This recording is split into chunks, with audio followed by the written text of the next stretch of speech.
I am Dennis Leon, and I am married to this amazing woman. And I'm Kyle Leon. I am Dennis's wife. And we have 4 children.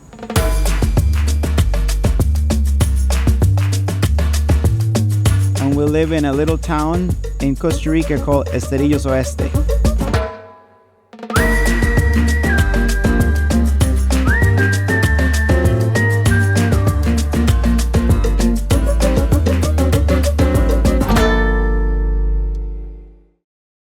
I first came to Costa Rica when I was 17 years old. My family moved here for a year. We actually moved here to Esterillos Oeste, and that's where we met Dennis. Couldn't resist him, he couldn't resist me, and we got married about 4 years later. We lived in Santa Barbara for quite a few years, and then we moved back here in 2009. Getting married and living in Santa Barbara, which is a beautiful place in California. I gotta say that one of the reasons why it makes us want to come back was that every year when we lived there, we used to come down here and we will be here in our house at night, wherever we were staying, we'll fill up with kids. Dennis was, like he shared, he surfed here, and he was a good surfer in Costa Rica, and so he was known, especially in this community. And I think part of him like going to the States and being gone for a while, when he came back, a lot of the kids here that were about 10, 11, 12, 13 had heard about Dennis and knew about him, and they were very excited that he was back. And he was also just a very good boy. Like, all the parents and trusted him, and so all these kids would come to our house and we would make piles of spaghetti and tons of fish, and whatever we were eating we were sharing with all these kids. And Dennis started doing Bible studies. There was a bunch of kids from the community that would come over and just to hang out and be in a safe place.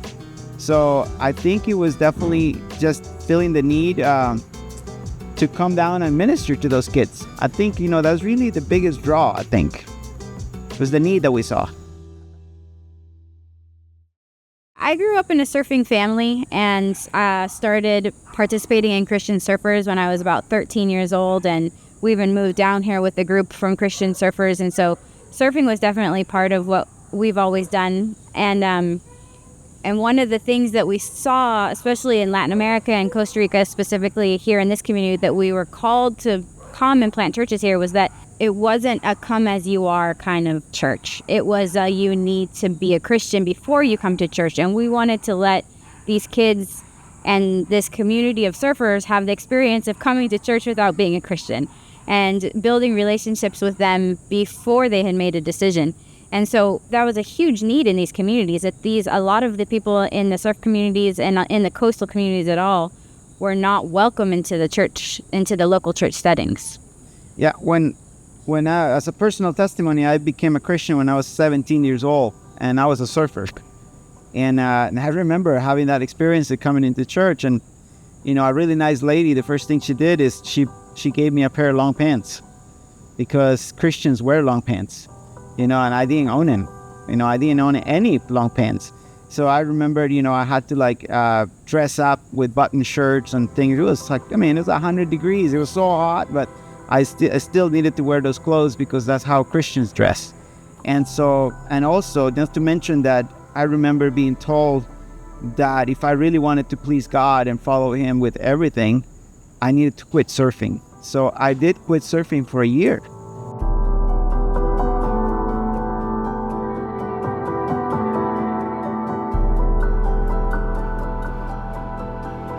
Was probably really a hard thing, and at the same time I think God was kind of testing to see if I love Him more than surfing, in a way. Now that's how I see it.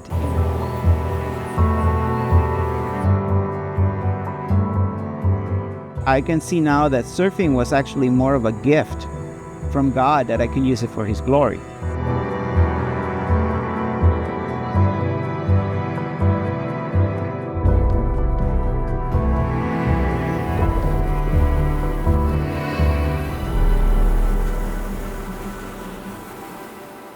And so that's why, yes, when we started the church at our house, the goal was, how do we reach surfers that oftentimes are so misunderstood?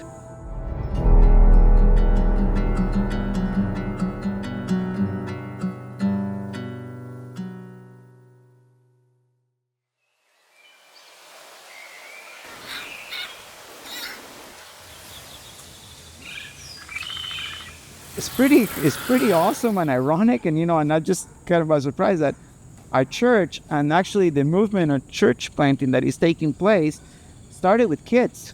The average age in the first 2 years was 14.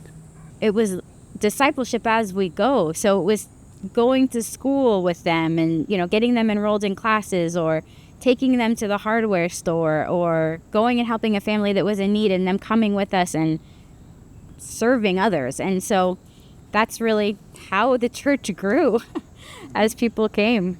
We decided to call the church Pura Vida, which is the normal saying in Costa Rica. Pretty much anybody can say, hey, how are you doing? How's your family? How is the rain? How is everything? And if you answer Pura Vida, it's cool. It means cool. Well, good. Pura Vida means pure life. And when we really thought about that, it's such an awesome thing, because really, pure life, it can only be attained with Jesus.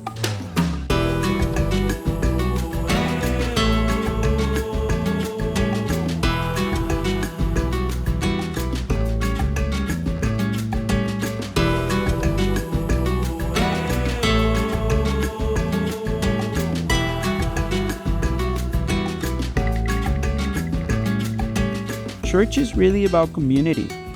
So unless we feel like we belong, unless we feel like we're actually connected, forget the PowerPoint, forget the smoke machine, forget the skinny jeans, forget everything else. If I feel like I have connection, that people know me, and that I'm loved by people even though they know me, that's contagious. I mean, you don't even have to advertise for that kind of stuff. It just goes on. Our church is not polished. Usually the projector doesn't work, the computer doesn't work, the sound system does some weird noise. Echo. Something always happens. So that's the thing that's kind of been the beauty of seeing something that is so unperfect, but God can work in that. In retrospect, we can look at that. I was like, I wish we can take credit for that, but we can't. It was just totally God.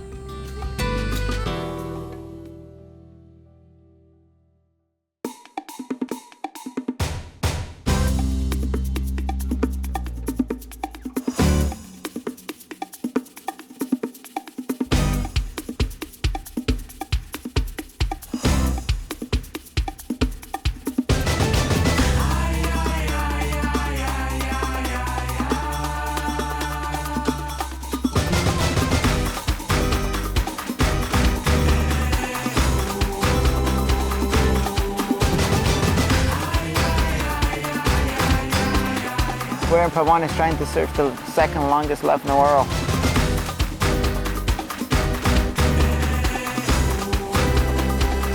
Just trying to see if this mic works. We're here in Pavones, one of the longest lefts in the world. And this is in the southern region of Costa Rica. We've been in Costa Rica for a long time, and Pavones is a place we've been praying for a long time. This is a magnet for people from all over the world, and it's a place that we've wanted to strategically plant a church because the influence is global here. This year we're committed to coming once a month and meeting with the people, meeting with contacts we have established here, and reaching into the community, both the expat community, the tourists that are coming here to surf, and the locals.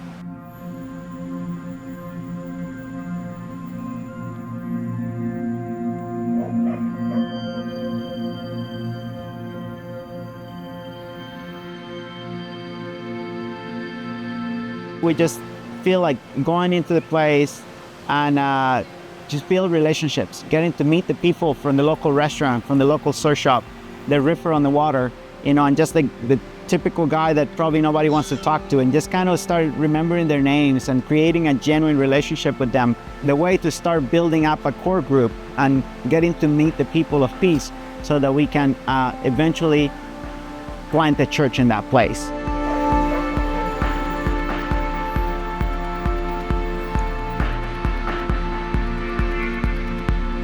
Guys, thank you so much for being here. Something that we watch as we move into already existing networks and relationships, we definitely have found out that ministry is about relationships.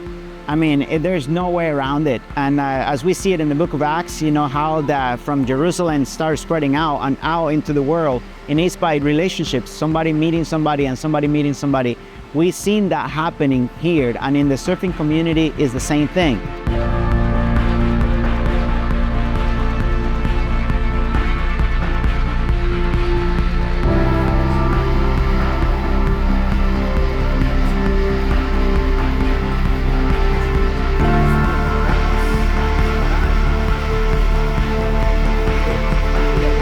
It's about sometimes meeting that person that it will introduce you to the other person that eventually leads into a church.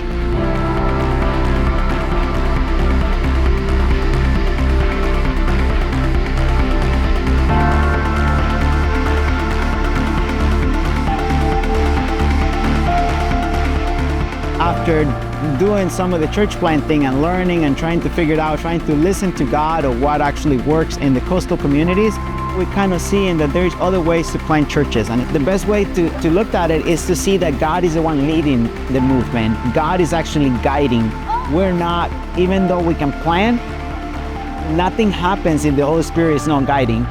The best part about church planting is getting the opportunity to walk alongside others. And that's basically what Jesus called us to do.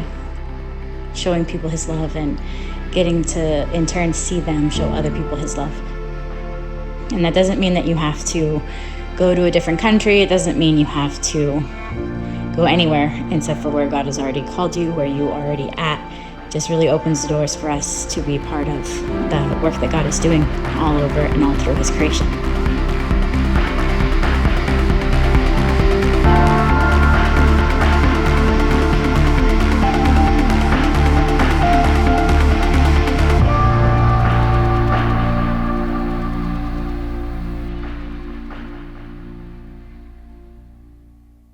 Hey guys, thank you so much for watching this documentary that I made. My name's Marnie Ellerington, I'm a filmmaker, and really going to Costa Rica and seeing everything that was happening through the Leon family and what God is doing down there was really encouraging and a great experience for me. I've added some links in the description down below that will help you pray for their family, for the mission that's happening in the Americas, for everything that they're doing through Surf Church Collective, as well as a link where you can get in contact with them and where you can also give. So guys, thank you once again for watching, and I'll see you in the next film.